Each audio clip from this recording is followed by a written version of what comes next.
தனுசு, இந்த தனுசு ராசியில் இருக்கக்கூடிய நீங்கள் மிகப்பெரிய ஒரு மன பாரத்தை மனதில் சுமந்துக்கிட்டு இருக்கிறீங்க.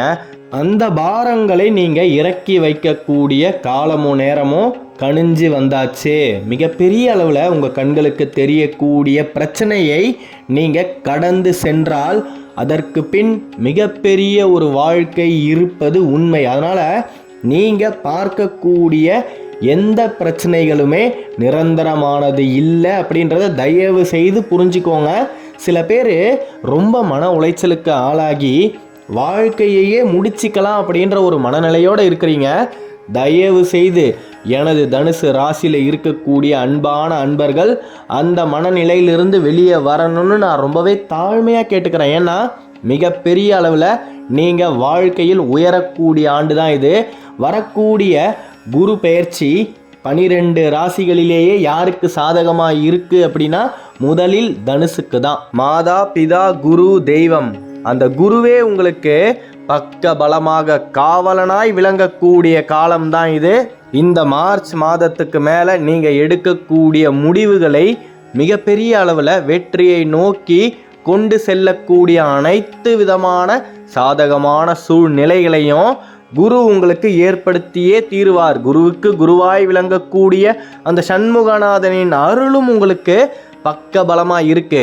இனி தனுசு தனக்கு யாருமே பிறந்த நாளுக்கு வாழ்த்து சொல்லலை, தன்னுடைய திருமண நாளை யாருமே ஞாபகம் வைத்து தனக்கு வாழ்த்து சொல்லலை அப்படின்னு தேவையற்ற பாசங்களை எதிர்பார்த்து தன்னை தானே மன உளைச்சல்களுக்குள் மூழ்கடிப்பதை நிறுத்த வேண்டும். மிகப்பெரிய அளவில் தனுசு உயரத்தை நோக்கி நகரப்போகுது. யாராலையுமே முடியாத ஒரு காரியத்தை நீங்கள் முயற்சி பண்ணிக்கிட்டு இருக்கிறீங்க. அந்த காரியங்கள் கைகூடும். முடியாது அப்படின்னு தனுசுக்கு ஒன்று கிடையவே கிடையாது. நீங்கள் வாழ்க்கையில் எத்தனையோ இடத்துல அசிங்கப்பட்டு இருக்கிறீங்க. அந்த அசிங்கங்களும் அவமானங்களும் மிகப்பெரிய அளவில் பெருமைகளாக மாறியே தீரும். தோற்ற தனுசு நிச்சயமாக விஜய தனுசாக மாறுவதை இனி எவராலும் தடுக்க முடியாது.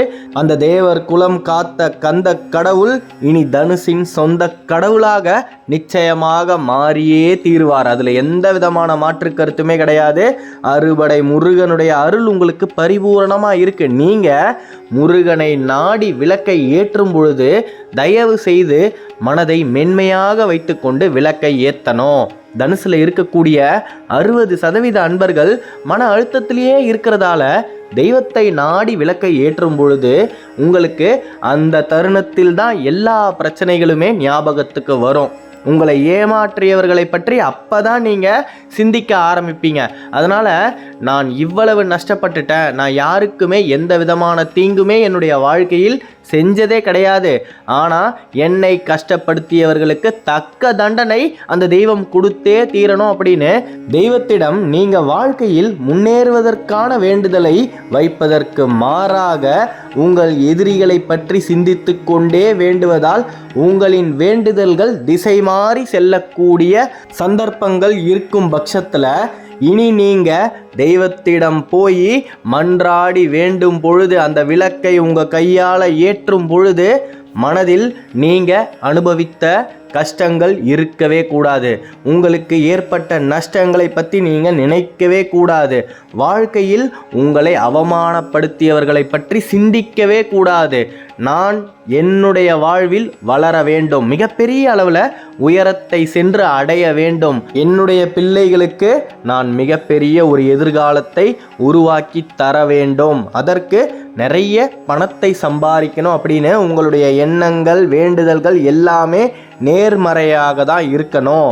மிகப்பெரிய அளவில் அந்த வேண்டுதல்கள் நிச்சயமாக நிறைவேறியே தீரும். ஏன்னா குருவின் பார்வை உங்களுக்கு சாதகமாக இருக்கும் பட்சத்தில் நாம் எடுத்து வைக்கும் ஒவ்வொரு அடியும் வெற்றிக்கான அடியே. இந்த 2025 தனுசு எடுக்கக்கூடிய எந்த முடிவாக இருந்தாலும் அந்த முடிவின் விளைவுகள் வெற்றியை மட்டுமே தான் ஈட்டித் தரும். அதனால் எந்த விதமான மனக்குழப்பங்களும் இனி உங்களுக்கு இருக்கவே கூடாது. ஒரு முடிவை எடுக்கணும் அப்படின்னா பல முறை யோசிக்கிறீங்க. அப்படி யோசிக்கும் பொழுது நிறைய எதிர்மறையான எண்ணங்கள் உங்களுக்கு தோன்றுது. அதனால் அந்த முடிவை தள்ளி போடக்கூடிய சூழ்நிலைகளும் ஏற்படுது. ஆகையால் இனி எந்த ஒரு தருணத்திலையுமே எவரின் ஆலோசனையின்படியும் தனுசு வாழ்வில் முடிவெடுக்க கூடாது. உங்களை பொறுத்த வரைக்கும் உங்களின் மனமே குரு. மனம் என்ன சொல்லுதோ அந்த திசையில் நீங்க தாராளமாக நடந்து போகலாம். நிச்சயமாக அந்த சரவண பவனின் வேல் உங்களுக்கு உறுதுணையாக இருந்து மிகப்பெரிய அளவில் வாழ்வில் வழியை காட்டும். நீங்க தனித்து யாருடைய உதவியுமே இல்லாமல் வாழ்க்கையில் இருக்கிறீங்க அப்படின்னா, ஏன்னா எல்லாருமே ஒதுக்கி வைப்பாங்க. நீங்கள் யாரிடமாவது பாசத்தையோ இல்லை ஆதரவையோ தேடி போனால் உங்களுக்கு மிஞ்சுவது துரோகங்களும் ஏமாற்றங்களும் மட்டுமே தான்.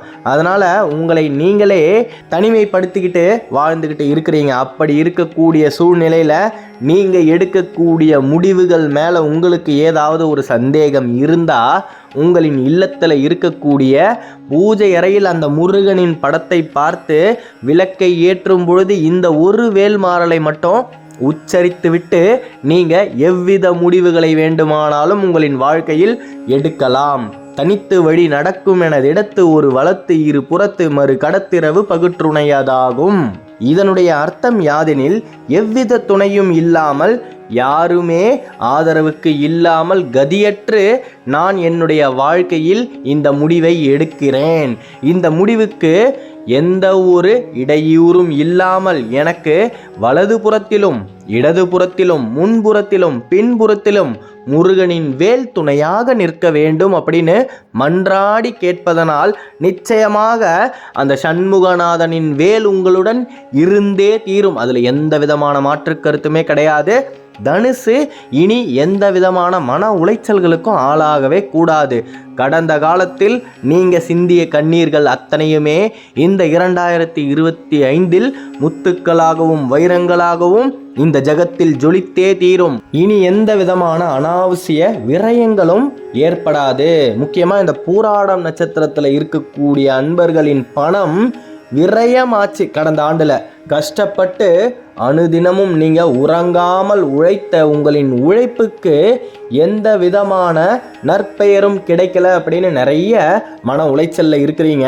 நிச்சயமாக பூராடம் இந்த 2025 எடுக்கக்கூடிய முக்கியமான முடிவுகளால் வாழ்க்கையில் மிகப்பெரிய ஒரு உயரத்தை சென்று அடைய முடியும். தனுசு இனியும் தனது வாழ்வில் பொய்யான பாசத்திற்கு மயங்காது. யாரும் உங்களை ஏமாற்றவே முடியாது. வாழ்க்கை முடிஞ்சு போச்சு அப்படின்னு மிகப்பெரிய ஒரு மன விரக்தியோடு இருக்கிறீங்க இல்லையா?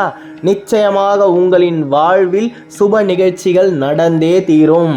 அந்த குருவின் பார்வையால் இது நாள் வரைக்குமே தடைப்பட்டு கொண்டிருந்த சுப காரியங்கள் நிச்சயமாக நடந்தே தீரும். குரு பார்த்தால் கோடி நன்மை. மிகப்பெரிய அளவுல வாழ்க்கையில் சிகரத்தை நோக்கி நகரக்கூடிய காலம்தான் இது. நம்பிக்கையோட இருங்க.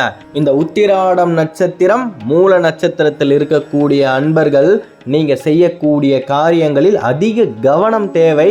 நீங்க ஒரு விஷயத்தை செய்யும் பொழுது இந்த காரியம் இதற்கு முன்னாடி எப்படி தடைப்பட்டதோ அதே மாதிரி இப்பையும் தடைப்பட்டுடுமோ அப்படின்னு தயவு செய்து எதிர்மறையான எண்ணத்தோடு ஒரு காரியத்தை நீங்க அணுகாதீங்க. காரணம் என்னன்னா, அந்த காரியங்கள் உண்மையாகவே தடைப்படாத சூழ்நிலையில் இருந்தாலும் நீங்க எதிர்மறையாக நினைக்கும் பொழுது ஏதாவது ஒரு தடங்கல்கள் ஏற்படலாம். அதற்கு நாமே வழிவகுக்க கூடாது.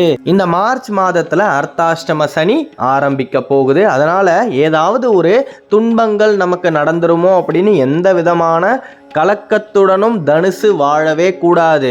அந்த பரமேஸ்வரனுடைய குமரனாகிய கந்தனின் வேல் உங்களுக்கு உறுதுணையாக காவலாய் இருக்கும் பொழுது எந்த விதமான கஷ்டங்களும் தனுசை அணுகாது. நீங்க விளக்கை ஏற்றும் பொழுது எதிரிகளை பற்றி எண்ணாமல், கடந்த காலத்தை பற்றி நினைக்காமல் வாழ்வில் முன்னேறணும் அப்படின்னு ஒரே ஒரு சிந்தனையோடு மட்டுமே தான் ஏற்றணும் அப்படின்னு இந்த இடத்துல ரொம்பவே தாழ்மையாக கேட்டுக்கிறேன். நம்பிக்கையோடு இருங்க, நல்லதே நடக்கும். அடுத்த காணொளியில் விரைவில் சந்திப்போம். தனுசு ராசியை பற்றி நீங்கள் தொடர்ந்து தெரிஞ்சுக்கணும் அப்படின்னா இந்த சேனலை சப்ஸ்கிரைப் பண்ணிக்கோங்க. எந்த விதமான துணையுமே இல்லை அப்படின்னு இனி நீங்கள் வருந்தவே கூடாது.